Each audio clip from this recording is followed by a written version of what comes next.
Buenas tardes, bienvenidos a la ponencia Síndromes mielodisplásicos y leucemias agudas, enmarcadas dentro del 19º Congreso Iberoamericano de Pacientes con Cáncer organizados por GEPAD.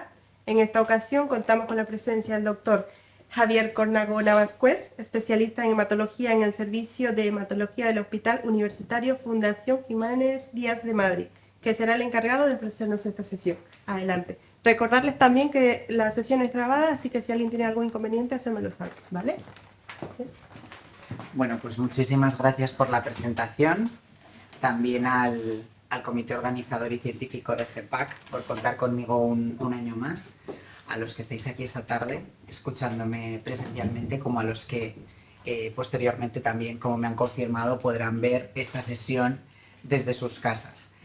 Como bien ha presentado la compañera, yo soy hematólogo clínico, trabajo en la unidad de hospitalización y trasplante de progenitores hematopoyéticos de aquí al lado del Hospital Universitario Fundación Jiménez Díaz, y hoy vamos a pasar un rato charlando sobre síndromes mielodisplásicos y leucemias agudas. Mi intención es que hagamos un repaso de todos los aspectos de estas dos enfermedades, que son cosas algo diferentes, aunque como veremos también no son cosas totalmente distintas, con lo cual tenemos que ir poco a poco desgranando todos y cada uno de los aspectos que tienen que ver con ellas, y espero que al final tengamos tiempo de poder comentar lo que os apetezca o las dudas que queden, ¿vale? En primer lugar, vamos a empezar hablando de lo más sencillo, de la sangre, que es lo que la mayoría de las personas, los pacientes, los familiares, están más acostumbrados, ¿no? No me encuentro bien, me pasa algo, o simplemente una vez al año yo voy al médico, a mi enfermera, para sacarme una analítica de sangre y ver cómo estoy. ¿Qué es la sangre? Pues lo primero que tenemos que entender es que la sangre es un tejido vivo. La sangre es muy importante y está compuesta sobre todo de dos grandes partes. La parte líquida, que es el plasma, que tiene agua, que tiene sales, que tiene proteínas, y después tiene elementos celulares. Por la sangre discurren tres tipos de células distintas. Están los glóbulos rojos, también llamados hematíes o eritrocitos, que se encargan de transportar el oxígeno a todos los órganos y tejidos del cuerpo.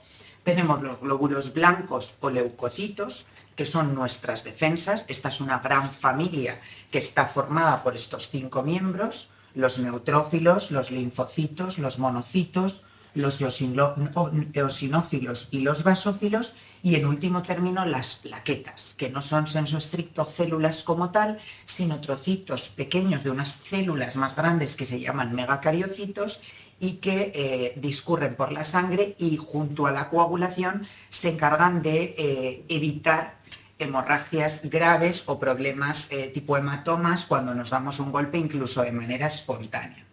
Este sería el aspecto que tiene un tubo de sangre según nos lo extraen, pero cuando ese tubo de sangre lo pasamos por una centrífuga podemos ver perfectamente cómo quedan separados estos elementos. En la parte baja caen los glóbulos rojos, el hematocrito, en la capa intermedia quedan las plaquetas y los glóbulos blancos, y arriba queda esa parte líquida o ese plasma del que hablábamos. Y esto es a nivel cualitativo, esto es lo que hay, pero cuando cogemos unas gotas de sangre y las miramos al microscopio es lo que a nivel diagnóstico conocemos como hacer un frotis de la sangre periférica. Esto es lo que nosotros veríamos. Vemos sobre todo los eritrocitos, que son los glóbulos rojos, los distintos tipos de leucocitos, estamos viendo linfocitos, estamos viendo neutrófilos, algún eosinófilo, y estos puntitos de color azul violáceo son las plaquetas. Este es el aspecto que tiene la sangre periférica cuando la miramos al microscopio. Pero ¿de dónde vienen esas células que están circulando por la sangre? No están puestas ahí de la nada, directamente. Hay una fábrica de estas células que en el ser humano adulto no es otra que la médula ósea. Es en la médula ósea donde todas estas células se van a producir y van poquito a poco a madurar hasta sus estadios finales y útiles dentro. ¿En qué huesos? Sobre todo en los huesos cortos y planos, en el esternón, en las vértebras, en los huesos de la pelvis. Por eso, si alguno de vosotros alguna vez se ha tenido que hacer un aspirado, una biopsia de la médula, en condiciones normales se habrá hecho en la cresta ilíaca y en algunas ocasiones puede que en el esternón. No quiere decir que en los huesos largos no haya médula ósea, pero es sobre todo en estos huesos cortos y planos donde se encuentra la mayor parte de esta médula. Está inserta dentro de un estroma, dentro de un tejido de sostén, y dentro es donde vamos a encontrar todos estos estadios iniciales y la fábrica como tal de las células sanguíneas. Este es un aspecto a gran aumento cuando miramos al microscopio de un aspirado de médula ósea. Y esto es lo que tiene que ocurrir dentro de la médula. El proceso de la fabricación de la sangre se conoce como la hematopoiesis y está sobre todo formado por tres grandes funciones. Como vemos, va a haber una serie de células madres iniciales que poco a poco van a tener que ir diferenciándose y madurando hasta dar lugar a esos estadios finales de las células que antes comentábamos y que cuando estén listos y preparados van a salir a través de los vasitos sanguíneos a circular a la sangre periférica. Por lo tanto, dentro de la médula, las células sanguíneas tienen que producirse y tenemos afortunadamente una serie de células madre que son capaces de autorregenerarse poco a poco, pero desde esos estadios esas células tienen que ir reproduciéndose y dar lugar a más, pero además tienen que diferenciarse, tienen que ir aprendiendo a ser maduras y a ser capaces de llegar a esos estadios finales sanos que luego van a ser útiles en el resto de nuestro cuerpo. Entonces, entendiendo esto, ya podemos poner una primera definición de lo que es un síndrome mielodisplásico o una leucemia aguda. Son trastornos premalignos en el caso de los síndromes mielodisplásicos y malignos cuando hablamos ya de una leucemia propiamente establecida, que surgen cuando hay una serie de cambios y unas transformaciones que hacen que todo este proceso hematopoyético del que acabamos de hablar se altere. Pierde esa capacidad de funcionar de manera normal y se desordenan las células sanguíneas. ¿Y por qué pasa eso? Pues porque con el tiempo, y como veremos también a continuación, la edad es el principal factor de riesgo para que eso ocurra, a nuestras células pueden empezar a sufrir mutaciones, una serie de alteraciones en sus genes que van a hacer que a su vez se puedan ir sumando otra serie de mutaciones sucesivas, porque una célula que ha sufrido una mutación y que no se destruye, no se retira de nuestro catálogo de células, pues va a ser más débil o más susceptible de seguir sufriendo mutaciones, y cuando se hayan acumulado una serie de mutaciones, ya esa célula va a decir: yo no soy capaz de funcionar normal, no puedo reproducirme o diferenciarme de manera normal y voy a empezar a funcionar mal. Este es un mecanismo bastante común en todos los tipos de cáncer. Y también, por supuesto, diferenciarse. ¿Diferenciarse qué significa? Diferenciarse significa aprender a convertirse en aquello que tienes que hacer. Las células al principio están en un estadio pluripotente, pero en función de los estímulos que van recibiendo y de la que es su línea original, van poco a poco madurando, se van convirtiendo en lo que tienen que ser. Los granulocitos al final acabarán siendo los neutrófilos, las células de estirpe linfoide acabarán siendo los linfocitos, los B, los T, las NK, los que tienen que ser glóbulos rojos, que aprendan a hacer. Es decir, no es un paso automático, ni siquiera es sencillo de estadio inmaduro y estadio maduro directamente, sino que es toda una gama de maduración y de diferenciación, prácticamente como cuando un niño va pasando a ser adolescente, luego es un adulto y al final es una persona mayor, ¿no? Pues es una cosa muy parecida y cada célula tiene que estar comprometida con su propia línea. Eso es la diferenciación. ¿Sí? Sí, sí, perfecto. Entonces, cuando ya se nos acumulan las suficientes mutaciones como para que nuestras células no empiecen a funcionar normal, lo que tiende a ocurrir es que van a ver aumentada su capacidad proliferativa, aparte van a morirse menos, esta es la función de apoptosis, la función de muerte celular programada, y van a ver parado su camino de diferenciación. Entonces pensemos, ¿qué va a ocurrir si yo voy a tener una serie de células que, a pesar de haber sufrido mutaciones, no se mueren, ven parado abolido su camino de maduración hacia los estadios finales, que son los estadios útiles, y si encima ven aumentada su capacidad proliferativa, lo que vamos a tener es un acúmulo intramedular de blastos, de células inmaduras que empiezan a invadir todo ese espacio medular que debería ocupar la hematopoiesis normal. ¿Se entiende esto? Sí, pero ahí los blastos son ya células tumorales o a veces no, o al principio no, o por una cantidad que no. No todos los blastos son iguales, pero sí que aquellos blastos que claramente tienen alteraciones genéticas o moleculares sí son patológicos. Y ahí es donde tiene importancia cuántos hay para que hablemos de unas entidades u otras, como vamos a ver ahora a continuación. ¿Sí? Entonces, precisamente a esto voy. El síndrome mielodisplásico y la leucemia mieloide aguda no son dos cosas muy distintas. Digamos que son una misma realidad que se encuentra dentro de un espectro. Cuando tenemos un porcentaje pequeñito de blastos, podemos hablar todavía de síndrome mielodisplásico y, como veremos también a continuación, no se caracterizan tanto por ser entidades muy proliferativas, sino más bien dar lugar a que se alteren hacia abajo todos los valores de la analítica, pero cuando eso progresa, cada vez hay más blastos en médula y ya empieza a predominar la proliferación intramedular de estos blastos, es cuando ya vamos a hablar de leucemia mieloide aguda. ¿Sí? Con lo cual esto es una escala cromática entre el gris y el negro, donde podemos hablar de una cosa o de la otra. ¿Y siempre se evoluciona a la leucemia o no? No necesariamente. No necesariamente. Siempre va a haber un riesgo, y por eso ahora cuando hablemos del riesgo de los mielodisplásicos vamos a decir que cuando hablamos de bajo o alto riesgo en un mielodisplásico, lo que estamos queriendo decir es el bajo o el alto riesgo de que acabe progresando a una leucemia aguda, y el tratamiento tiene que ser, siempre que se pueda, cambiar la hematopoiesis de esa persona para no dar lugar a esa transformación en un momento determinado. ¿Sí?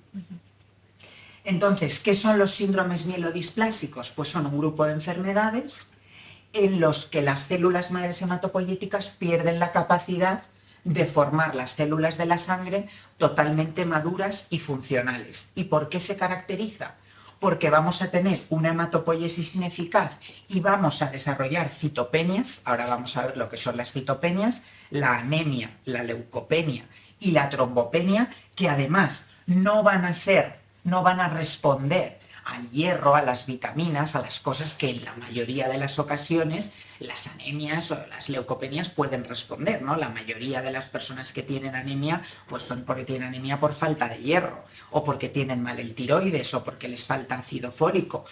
Se suplementan y se suelen corregir o mejoran en gran parte. En este caso no, porque es dentro de la médula donde está ocurriendo el problema. Aparte va a haber displasia. Displasia significa que hay alteraciones morfológicas. Cuando nuestros expertos de laboratorio vayan y vean tanto la sangre periférica como la médula ósea al microscopio, se van a dar cuenta de que las características, la forma, el tamaño, las tinciones de esas células no son normales. Y además suelen tener un curso clínico y una supervivencia variable. El mensaje es: no todos los síndromes mielodisplásicos son iguales, y un riesgo aumentado de evolucionar a una leucemia en función del tipo de síndrome mielodisplásico del que estemos hablando. ¿Vale? Ya hemos avanzado lo que es una citopenia, es la disminución de alguna o de todas las células presentes en la sangre por alteraciones en su producción. La anemia es muy conocida por parte de todo el mundo, cuando descienden los niveles de hemoglobina. La leucopenia es cuando desciende el recuento total de leucocitos, de las defensas, y la trombopenia o trombocitopenia es cuando tenemos un descenso en la cifra de plaquetas. Cuando esté todo bajo, hablaremos de pancitopenia. Si hay solo dos, pues hablaremos de bicitopenia, pero estos son las citopenias en general, es decir, la médula produce menos y además produce peor en el contexto de los síndromes mielodisplásicos. ¿Y por qué se va a caracterizar la anemia? Pues por el síndrome anémico, personas que van a la consulta y que dicen encontrarse cansadas, muy cansadas, que su actividad habitual ahora les cuesta más o incluso han dejado de hacer las cosas que hacían habitualmente, se les nota pálidos, blanquitos, tanto en la conjuntiva de los ojos, en la mucosa de la boca, en la propia piel.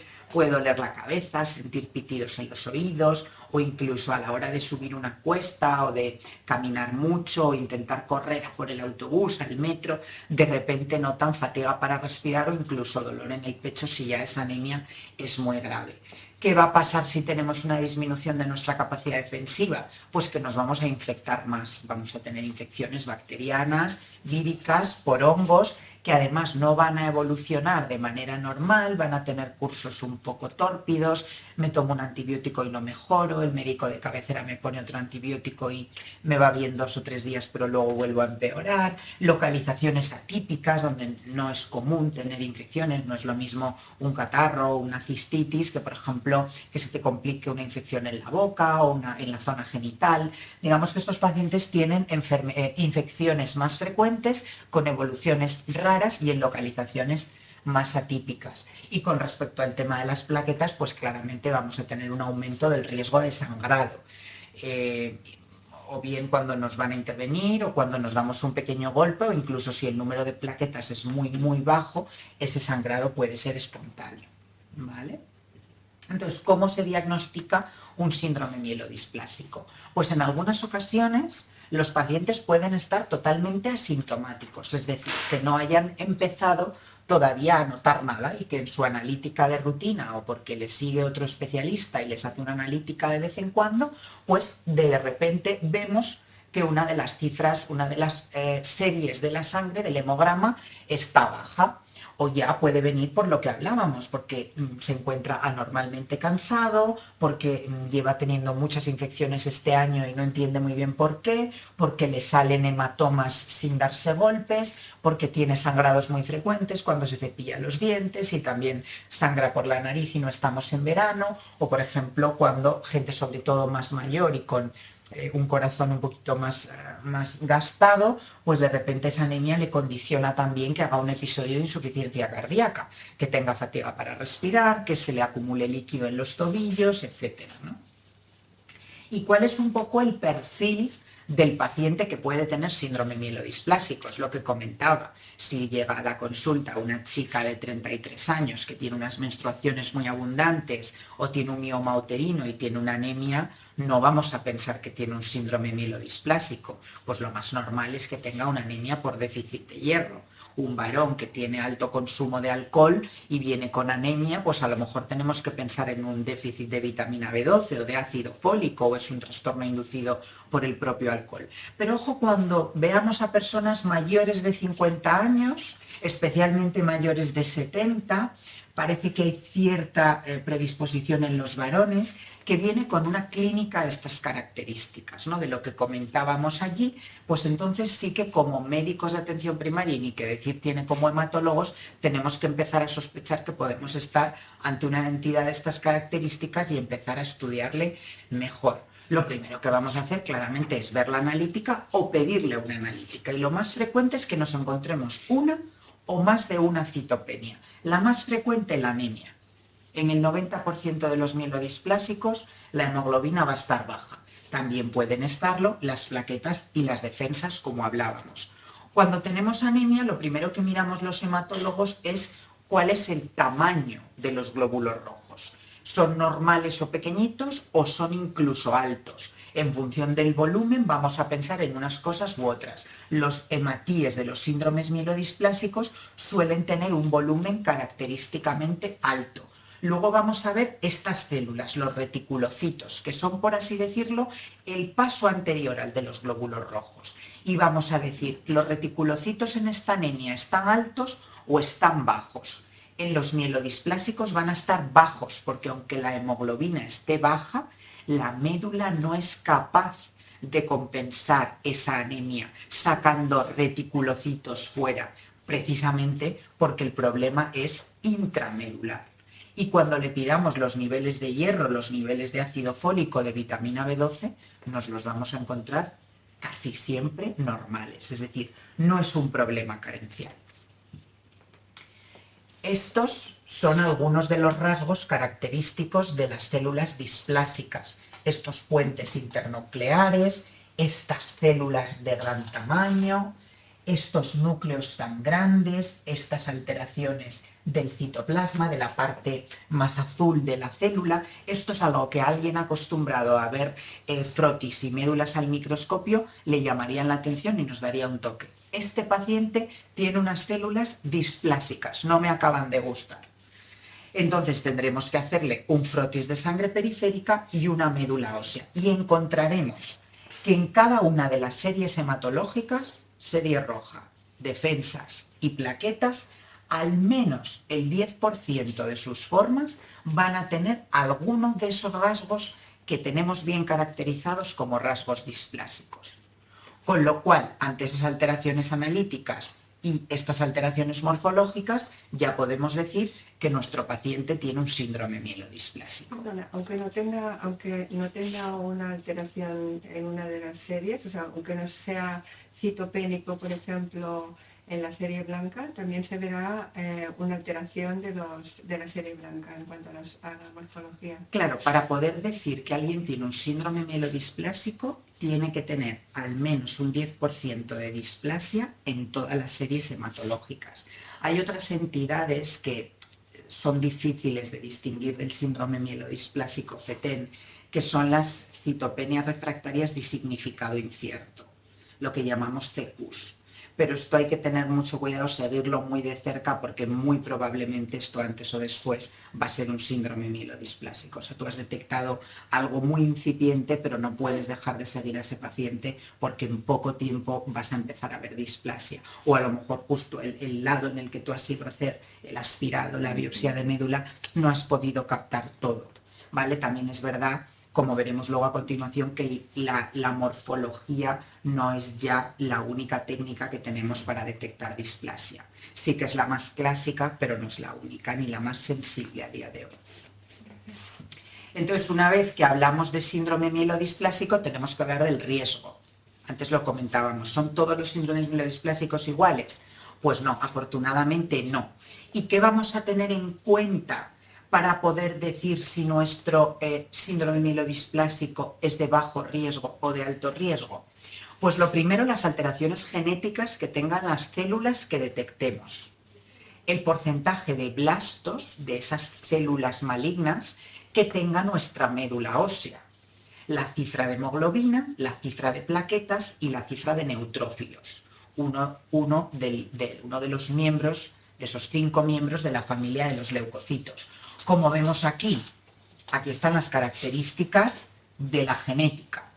Cuando tenemos una citogenética caracterizada de buen pronóstico, pues no vamos a sumar en este score puntos de riesgo, de la misma manera que si tenemos muy poquitos blastos, la hemoglobina, las plaquetas y los neutrófilos bastante altos. Pero según vayan cayendo las cifras del hemograma, aumentando los blastos en la médula ósea, o identificando alteraciones genéticas que sabemos que son de alto riesgo, vamos a ir sumándole puntos a nuestro síndrome mielodisplásico. De manera que vamos a tener aquí el IPSS revisado, que es el score por el que vamos poniendo el riesgo de nuestros mielodisplásicos. Si es menor o igual de 1,5 es muy bajo riesgo, entre 1,5 y 3 bajo, entre 3 y 4,5 intermedio, entre 4,5 y 6 alto, y un IPSS revisado de más de 6 pues ya es de muy alto riesgo. ¿Riesgo de qué?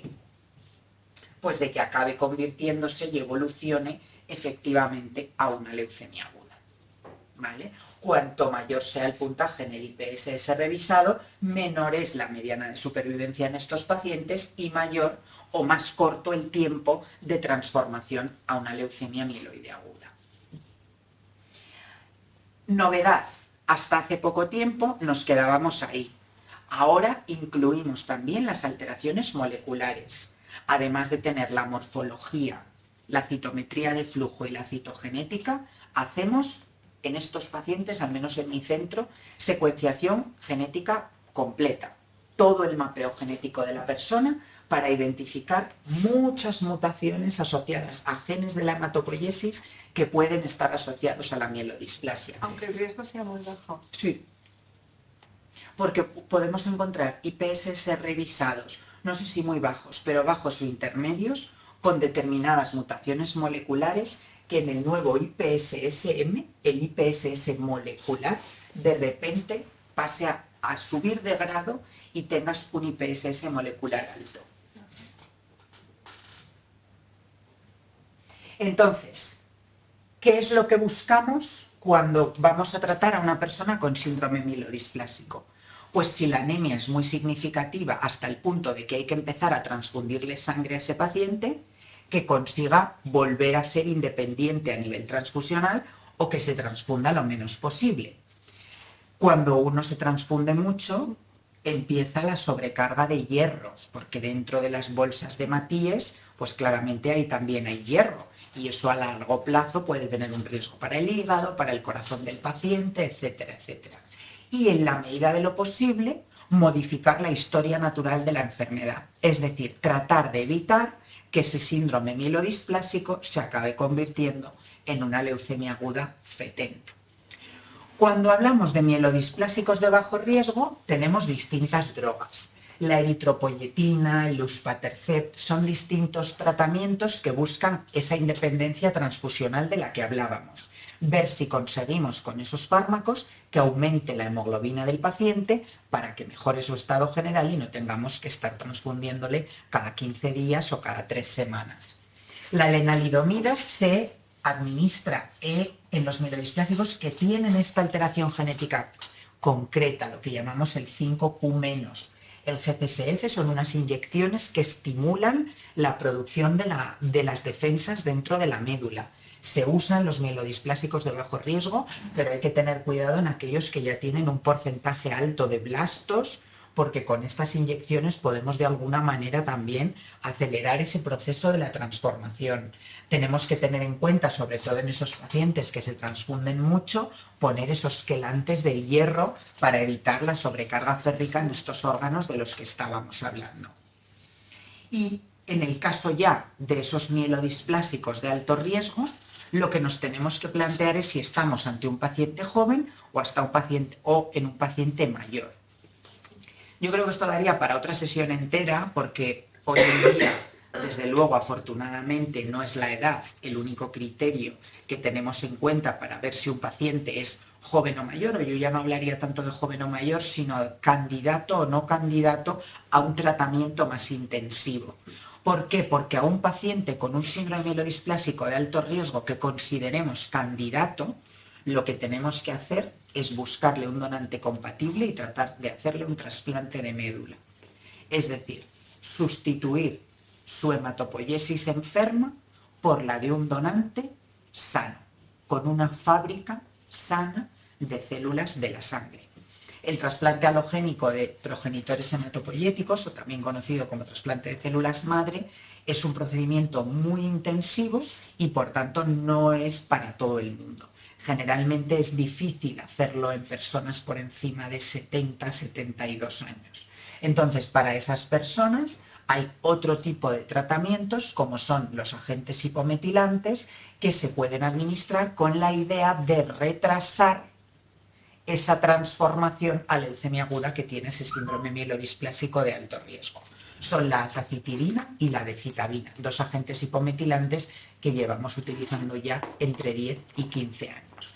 Es verdad que en una persona que ya no es candidata a trasplante, pero todavía algo joven, pues muy probablemente esto no le va a dar todo el tiempo que nos gustaría o que le ofrecería un trasplante alogénico, pero si tienes una persona por encima de los 80 y tantos años y utilizas este tipo de agentes hipometilantes, puede que le acabes otorgando todo el tiempo de vida que hubiera tenido igualmente sin mielodisplásico, ¿sí? Teniendo claro que los agentes hipometilantes no son un tratamiento potencialmente curativo. Lo único que modifica la historia natural de la enfermedad mielodisplásica es el trasplante alogénico. Y luego esta es fundamental. En medicina, en cáncer en general y en hematología en particular, es fundamental el acceso a ensayos clínicos. Hay que tomar siempre conciencia, preguntar, asistir a centros con una amplia capacidad de tener ensayos clínicos. En los mielodisplásicos, desafortunadamente, hemos tenido un par de decepciones este último año con el tamibarotene asociado a azacitidina y el magrolimab, que es un anti-CD57 asociado a azacitidina en aquellos que tenían una mutación concreta, la TP53, pero seguimos reclutando a pacientes en numerosos ensayos clínicos con síndrome mielodisplásico y estamos especialmente pendientes de los resultados del Verona, de haber asociado a la azacitidina venetoclax, que es una droga, un inhibidor selectivo de BCL2 que parece que puede aumentar y profundizar la tasa de respuestas en síndromes mielodisplásicos. Esperemos que para primeros del 2025 tengamos ya datos de cómo funciona esta combinación en síndromes mielodisplásicos. Estos son para los que no, para los que no son candidatos para trasplante de médula. Sí, el tratamiento de a un paciente con una mielodisplasia de alto riesgo candidato a trasplante hay que trasplantarlo cuanto antes. Muchas veces incluso lo puedes trasplantar de forma directa. Está en discusión si el porcentaje de blastos es algo alto. Me refiero a un paciente por debajo del 6-7% de blastos en médula, le vas a trasplantar directo. Ya con un 10-12 no está claro. A veces les ponemos un par de ciclos o 3 ciclos de azacitidina por intentar bajar un poco la carga y mientras organizamos el trasplante y luego le trasplantas. ¿Y estos trasplantes de médula suelen ser localizados o se hace para...? O sea, el trasplante de médula al final, vosotros por ejemplo habéis dicho que cuando hacéis el análisis lo hacéis sobre un hueso, uno de ellos. Entonces luego este trasplante de médula, pero se tiene que aplicar por completo a todas las partes. Claro, lo infundes de manera sistémica. Y cuando dices directamente, quiere decir que no le ponéis quimio delante. Sí, siempre. Sin quimio. Quimioterapia de Siempre, acondicionamiento. claro. El acondicionamiento, que es la quimioterapia previa a la infusión de las células del donante, es para nosotros uno de los grandes retos, porque tienes que pensar en la patología del paciente, en el grado de respuesta y en cómo está esa patología en el momento justo del trasplante y qué paciente tienes delante.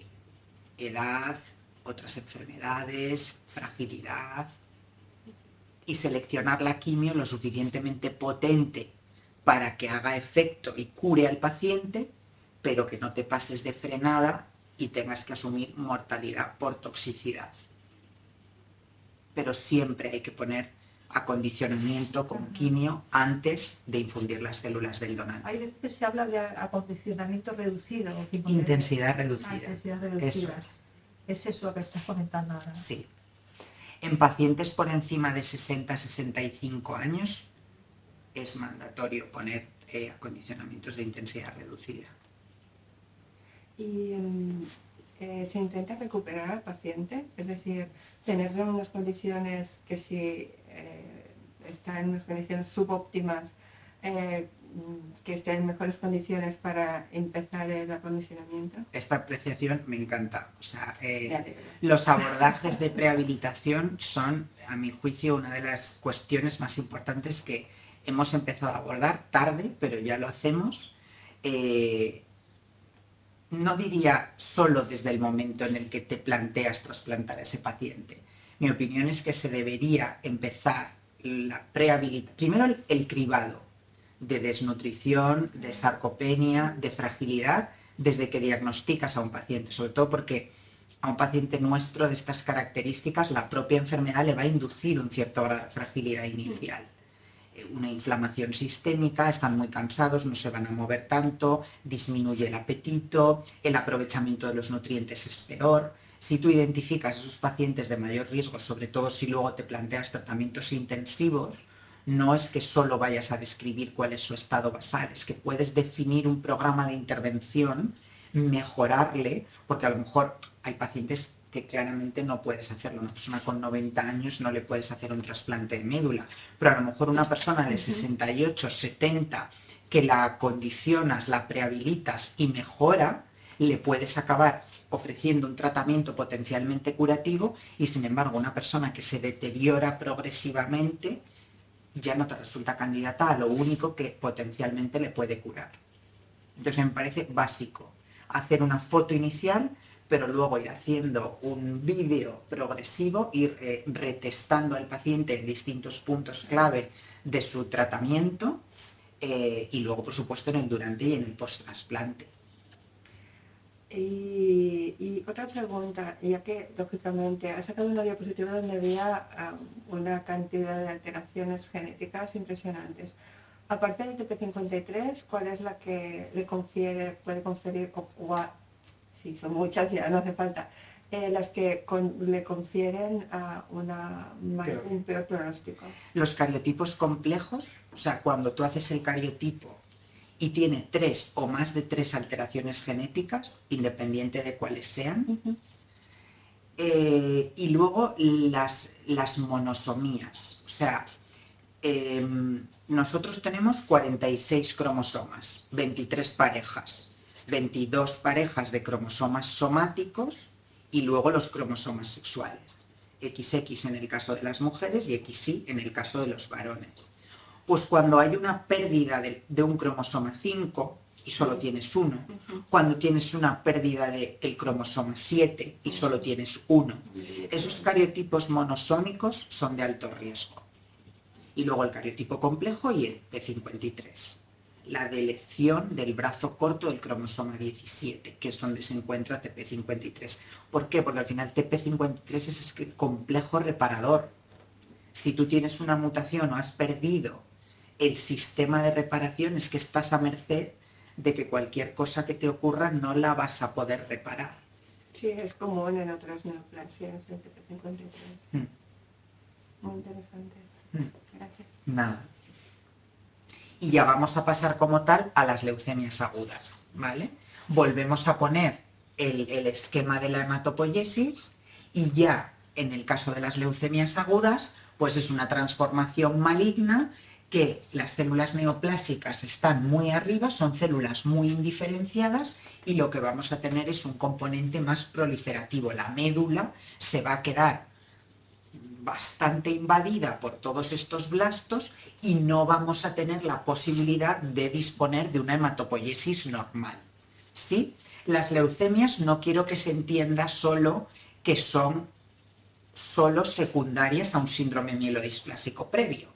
Hay algunas leucemias que son secundarias a SMDs previos, pero hay otras personas que nunca han tenido una mielodisplasia y que van a debutar con una leucemia aguda que llamamos de novo, ¿vale? Hay de dos tipos, las agudas mieloides y las agudas linfoides, en función de cuál sea el progenitor comprometido. Si es la línea mieloide la que se altera, vamos a tener el mieloblasto y la LMA, y cuando sea la célula madre linfoide, pues será el linfoblasto y tendremos una leucemia linfoide o linfoblástica aguda. El principal factor de riesgo es la edad, el haber recibido tratamiento con quimioterapia o radioterapia previa. No solo tenemos leucemias agudas secundarias a mielodisplásicos previos, sino secundarias a tratamientos con quimio o radioterapia que el paciente ha podido recibir años atrás por otro cáncer diferente, o en algunos casos algunos síndromes hereditarios y familiares como el síndrome de Fanconi, el síndrome de Down, a veces también predispone a neoplasias hematológicas, etcétera, etcétera. ¿Sí? ¿Y qué van a tener estos pacientes? Pues un curso más agudo. Estos pacientes vienen y cuando les cuentas que tienen una leucemia aguda no se lo pueden creer porque te dicen, pero si yo hace 3 meses en verano estaba fenomenal de vacaciones en la playa, claro, porque las leucemias agudas tienen un curso abrupto, las células se desordenan de manera muy rápida y desde que ocurren esas alteraciones celulares pronto empiezan a dar síntomas y el paciente empieza a encontrarse peor. ¿Sí? Es raro, no solemos ver pacientes con leucemia aguda que estén asintomáticos, así como en los síndromes mielodisplásicos sí podía pasar. La mitad, incluso más de la mitad, van a tener fiebre a veces sin foco, a veces sin ninguna infección debajo, simplemente fiebre. Y signos de insuficiencia medular. Su médula ya está invadida por esa masa leucémica, por esa gran cantidad de blastos, mieloides o linfoides que lo ocupan todo, y entonces no tiene sitio para producir los glóbulos rojos y por tanto van a estar anémicos, la serie granulocítica o los leucocitos y por tanto un riesgo aumentado de infecciones, y también las plaquetas bajas y van a tener trastornos hemorrágicos. Hay, en función del tipo de leucemias, algunos que pueden incluso, por ejemplo, tener aumento del tamaño de los ganglios, que es lo que llamamos adenopatías, tener un poquito grande el hígado o el bazo, tener las encías inflamadas, infiltradas, porque ahí también se acumulan los blastos, dolor óseo al final. Como hemos dicho, la médula es la médula ósea y todo esto se produce dentro de los huesos. Como muchas veces esa cantidad de células que están ahí proliferando y proliferando no paran, uno tiene la sensación de que le duelen los huesos, y les duelen los huesos a los pacientes a veces. Y cuando a veces tenemos afectación fuera de la médula, pues podemos tener, aparte de la hipertrofia gingival, lesiones en la piel. A veces, en los casos más dramáticos, podemos ver afectación del sistema nervioso central, que alguno de esos blastos se haya metido dentro del líquido cefalorraquídeo y al paciente, por ejemplo, tiene una parálisis facial o tiene alteraciones de la sensibilidad en la zona del mentón. Todo eso nos tiene que hacer pensar que a lo mejor la leucemia se ha escapado también fuera de la médula. ¿Y entonces esos pacientes tienen peor pronóstico o no tiene nada que ver? Son lo que conocemos como factores pronósticos clásicos. Hoy en día establecemos el pronóstico, como veremos a continuación, con criterios citogenéticos y moleculares, pero mi opinión es que son cosas que hay que tener en cuenta. Desde luego ahí estamos hablando de una leucemia de un curso clínico agresivo, cuando es capaz de infiltrar otros órganos. La piel, el sistema nervioso central, en el caso de las linfoblásticas, a veces en los varones también infiltran el sistema testicular. Es como si hubiese hecho metástasis, ¿no? Puede ser lo más parecido, sí. Nosotros hablamos de afectación extramedular porque asumimos que la leucemia es per se un cáncer sistémico generalizado, pero sí que se ha salido un poco de lo que es el sistema hematopoyético. ¿Y cómo diagnosticamos una aguda? Pues muy parecido a lo que hablábamos antes, hacerle una buena historia clínica al paciente para que nos cuente cómo han sido las cosas, hacerle una buena exploración física, pedirle una analítica y efectivamente lo que vamos a ver es anemia casi siempre, trombopenia las más de las veces, y luego con los leucocitos pues nos pueden pasar dos cosas, o que esté leucopénico, que estén bajos los leucocitos, o que estén muy altos, porque precisamente ya ha habido tantas células blásticas dentro de la médula que se han empezado a escapar y han salido a la sangre periférica porque es que allí ya no cabían más. Le vamos a hacer un frotis y fijaros lo que nos encontramos en los frotis de sangre periférica de las leucemias agudas, leucocitósicas. ¿Esto en qué se parece al frotis que hemos visto al principio? En nada. Había alguno de estos, muy poquito, pero estas células jamás deberían estar en la sangre periférica. ¿Sí? Cuando vemos esto, ingreso a cargo de hematología y médula ósea para confirmar el diagnóstico. ¿Sí? Y esto es lo que vamos a pedir. Señora, señor, hemos visto unas alteraciones en su analítica que con la historia que nos cuenta nos hacen pensar que puede tener una leucemia aguda, le vamos a dejar ingresado a nuestro cargo porque mañana por la mañana tendremos que hacerle un aspirado, una biopsia de la médula para confirmarlo, y esto es lo que vamos a ver. Todos estos acúmulos de células blásticas que no deberían estar y que se intercalan pues, con elementos más normales, pero desde luego una infiltración masiva por estos blastos. Esta es la citología clásica, la morfología que nuestros compañeros de laboratorio ven al microscopio, cuentan cuántas células de cada tipo hay y describen esa morfología de las células.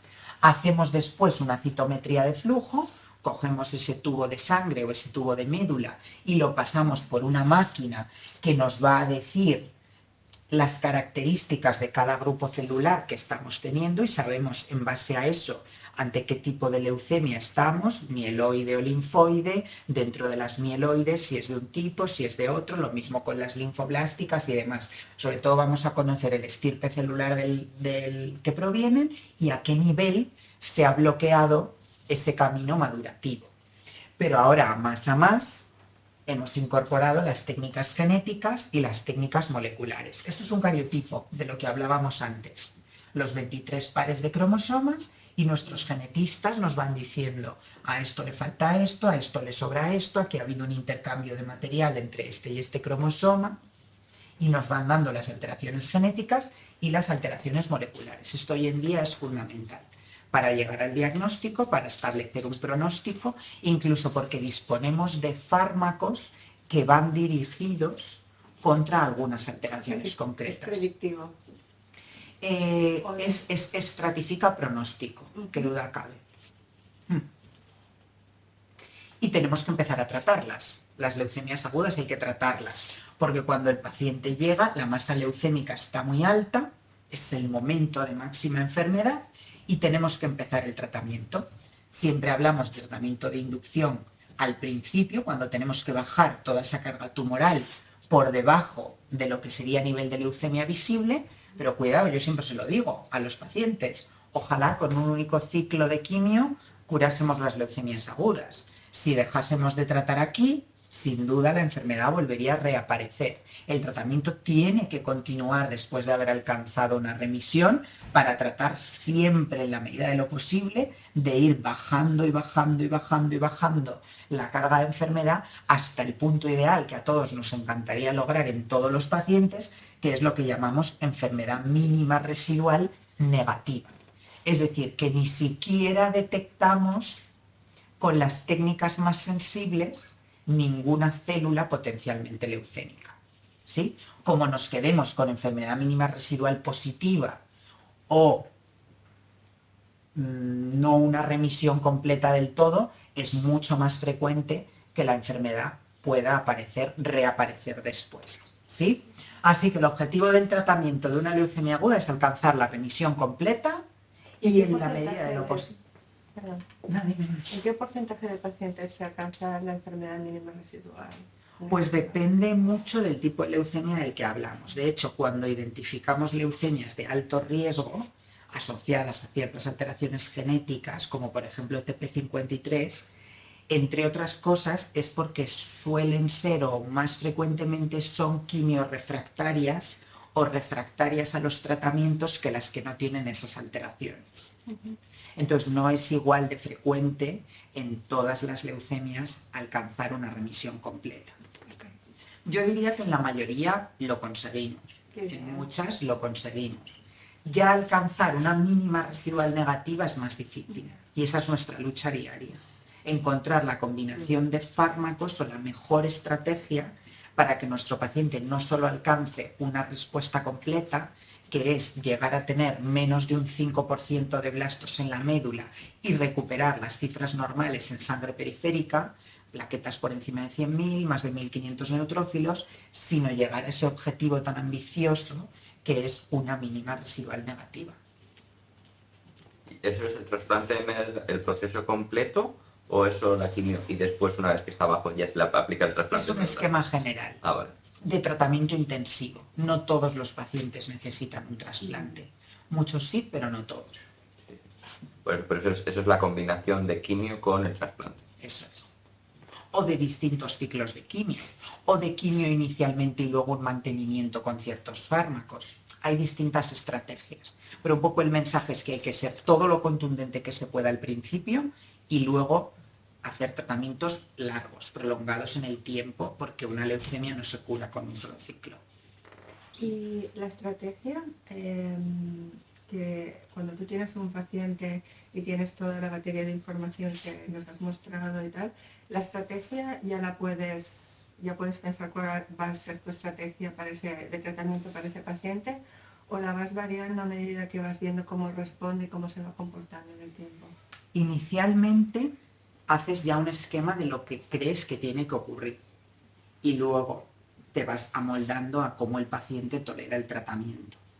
Ha habido pacientes, ahora voy a hablar un poco de la diferencia de las estrategias, de la que es más intensiva y de la que es menos intensiva, y ha habido pacientes que de entrada les hemos visto algo frágiles y hemos empezado por la estrategia menos intensiva, pero al alcanzar una buena respuesta e intervenir también en el resto de aspectos que comentábamos antes, nutrición, actividad física, hemos acabado trasplantando al paciente y hay pacientes que de entrada te parece que son para tratamiento intensivo, empiezan su quimio intensiva, pero no responden demasiado bien o tienen toxicidades inasumibles y acaban no pudiendo seguir por la vía más intensiva y tienes que ir ajustando a la baja la intensidad de los tratamientos.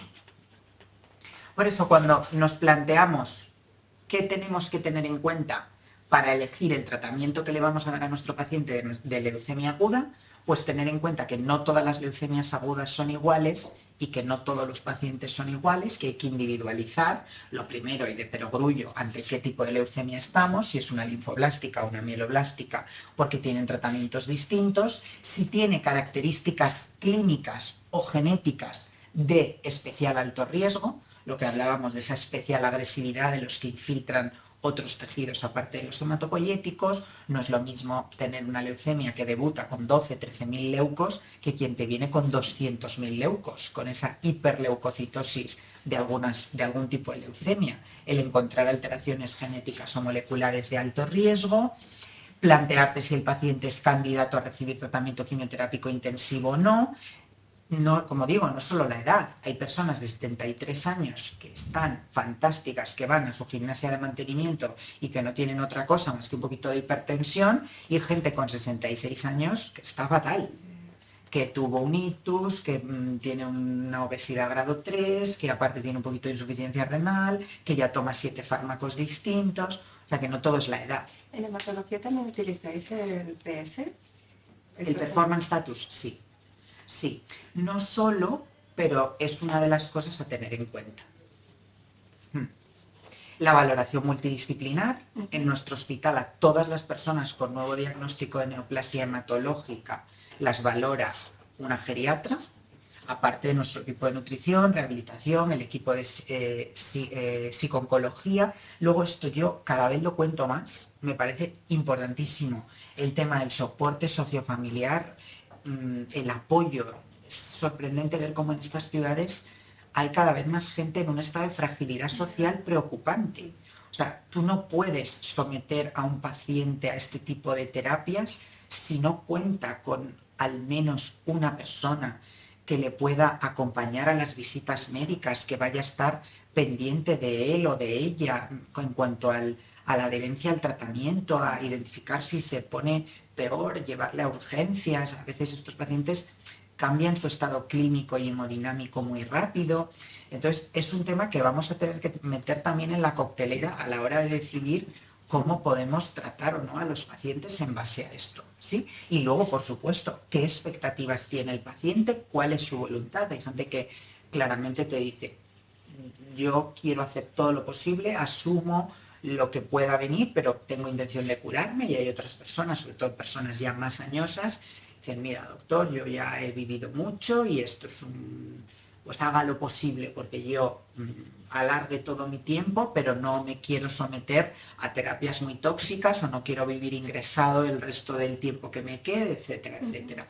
Entonces, en base a todo esto, elegimos el mejor tratamiento para nuestro paciente.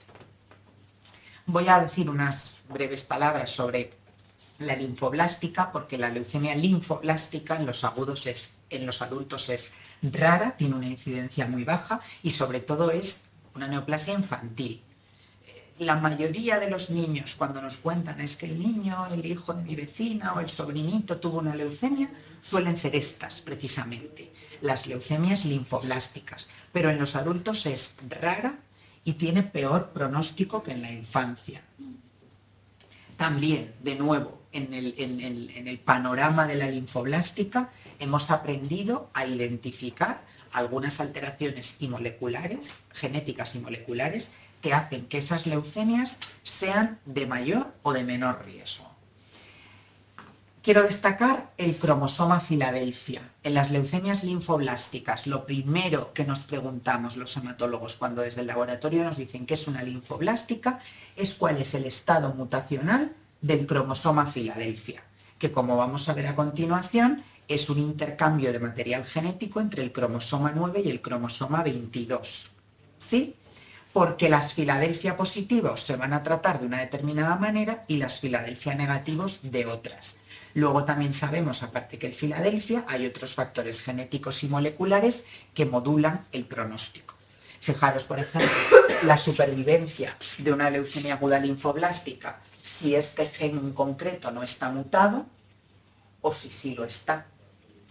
O en TP53, una mediana de supervivencia a 5 años del 43% y del 0% en los del TP53 mutado. O sea, el conocer la genética y la molecular de nuestras leucemias es a día de hoy muy importante. Entonces, cuando tenemos una linfoblástica, empezamos, hasta que no sepamos cómo es el cromosoma Filadelfia, el tratamiento de prefase, que son corticoides, prednisona. Tenemos un margen de hasta 7 días para descubrir si estamos ante una Filadelfia positiva o Filadelfia negativa.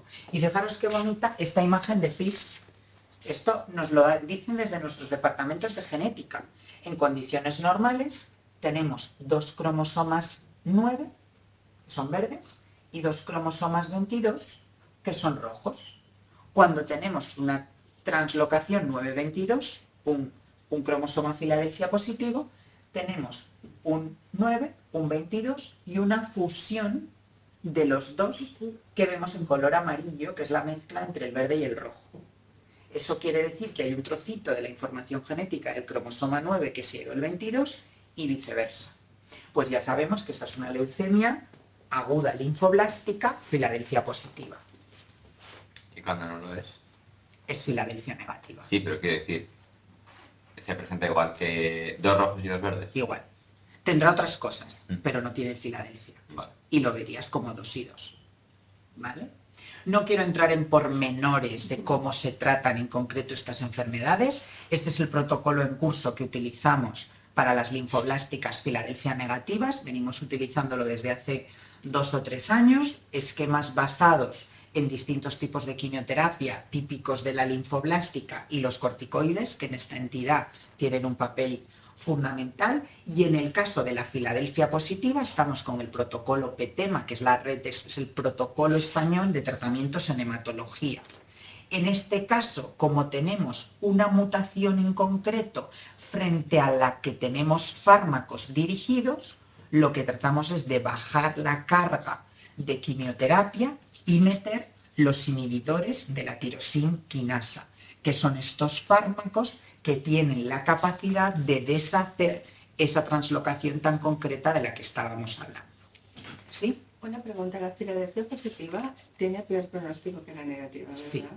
Y qué curioso que me ha parecido que el tratamiento farmacológico de la negativa estaba como más anclado en el pasado, ¿no? Porque son quimioterápicos muy clásicos. Sí, desafortunadamente en España no disponemos todavía en práctica clínica habitual de blinatumomab en primera, que es un anticuerpo que sí que se está usando en Estados Unidos y que el objetivo en la linfoblástica a largo plazo es iniciar tratamiento con esquemas libres de quimioterapia, utilizar inmunoterapia y terapias dirigidas, pero hoy por hoy todavía no es posible y seguimos induciendo con vincristina, con dauno, con asparraginasa.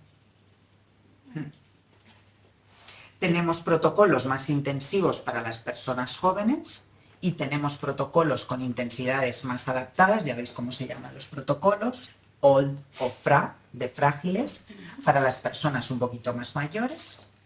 Y luego tenemos la inmunoterapia y la terapia celular.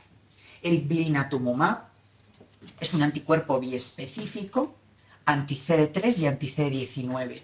Y lo que va a hacer es coger al linfocito T y a la célula tumoral, que es CD19 positiva, facilitando que tu propia célula T destruya a la célula tumoral. Son mecanismos mucho más avanzados de tratamiento. El inotuzumab es un anticuerpo conjugado anti-CD22. El fármaco utiliza el CD22 de la célula tumoral para internalizar dentro la calichamicina, que es una sustancia tóxica que se intercala dentro del ADN de la célula tumoral y va a hacer que se destruya o al menos que no siga proliferando. Estos son fármacos con un mecanismo mucho más avanzado, pero no disponibles. El inotuzumab sí, el blina no. Todavía no está en nuestro país disponible con precio reembolso. Y las células CAR-T los linfocitos T del propio paciente que los extraes en un momento determinado, en un laboratorio los enseñas para que sean capaces de identificar más eficazmente a la célula tumoral y luego se los vuelves a infundir al paciente para que vayan contra los blastos linfoides. Hoy por hoy el Linfoblástica está aprobado para menores de 25 años. En personas mayores de 25 el CAR está disponible en ensayos clínicos. Y luego la mieloblástica es la leucemia aguda más frecuente en los adultos, con una mediana al diagnóstico de 67-68 años. Se ha movido mucho porque tenemos una nueva clasificación diagnóstica y pronóstica de hace menos de 2 años. Los papers que tienen las nuevas clasificaciones son del año 2022. Tenemos una jerarquía diagnóstica y una estratificación pronóstica, riesgo favorable, riesgo intermedio y riesgo adverso, y como veis, hoy en día eso lo marca la genética y las alteraciones moleculares. Nos hemos pasado 30 o 40 años utilizando lo mismo, era algo muy desesperanzador, pero afortunadamente en los últimos 10 años han aparecido muchas drogas nuevas para tratar la LMA, con distintas dianas, lo que hablábamos. Algunas terapias no son dirigidas y otras sí lo son, frente a alteraciones en concreto, concretamente para FLT3, que son unas leucemias de un riesgo intermedio o incluso adverso. El adicionar algunas drogas a la quimioterapia estándar ha hecho que aumente la supervivencia, tanto en primera línea como en recaída. Para las leucemias agudas secundarias a mielodisplásicos tenemos Vyxeos, que es una formulación especial de la quimioterapia estándar. Son fármacos quimioterápicos, pero que vienen en una cápsula liposomal que hace que tenga menos efectos adversos fuera de la médula y que no se libere el fármaco hasta que no llega a la médula, y también ha mejorado la supervivencia de los pacientes, sobre todo de aquellos que luego se pueden hacer un trasplante alogénico. En pacientes no quimioterapia intensiva, el adicionar a la azacitidina el venetoclax también ha prolongado la mediana de supervivencia, o aumentando por 2 la tasa de respuestas completas, y esto es especialmente importante en una enfermedad cuya incidencia aumenta con la edad, y en estas franjas ya no son candidatos a quimiointensiva, con lo cual mejorar los esquemas de paciente no candidato a tratamiento intensivo y a trasplante es fundamental. Este sería un esquema, un resumen de lo que tenemos hoy en día, y luego no olvidar que el trasplante es fundamental en la cura de muchas leucemias agudas y que afortunadamente la edad en muchas ocasiones ya no es un limitante estricto para tratar de llevar a estos pacientes. Y ya me he pasado el tiempo, pero bueno. La hematopoiesis es la función de la médula ósea por la que se producen y se diferencian los elementos celulares de la sangre. Que estas células vayan adquiriendo distintas mutaciones va generando alteraciones en estas funciones de las células hasta que terminan por volverse locas y alterarse mucho. El SMD es un estado premaligno de la médula caracterizado por una o varias citopenias, que para clasificar correctamente los síndromes mielodisplásicos y estratificar el riesgo tenemos que tener en cuenta la genética y la molecular. La leucemia ya es una entidad per se muy agresiva, con un curso abrupto de síntomas de insuficiencia medular y fiebre. Ahora a la quimiointensiva podemos adicionar nuevas terapias, algunas dirigidas frente a mutaciones concretas. Para no candidatos a quimiointensiva también tenemos mejores combinaciones de fármacos que hace 5 años y antes, y el trasplante es fundamental en el tratamiento de muchas leucemias agudas. Y individualizar el tratamiento y manejar las toxicidades es importantísimo. Y tener en cuenta todas estas cosas de las que estábamos hablando, que para mí como hematólogo son tan básicas como encontrar cada vez los mejores tratamientos o las mejores combinaciones. Y ya está. Bueno, te mereces un súper aplauso.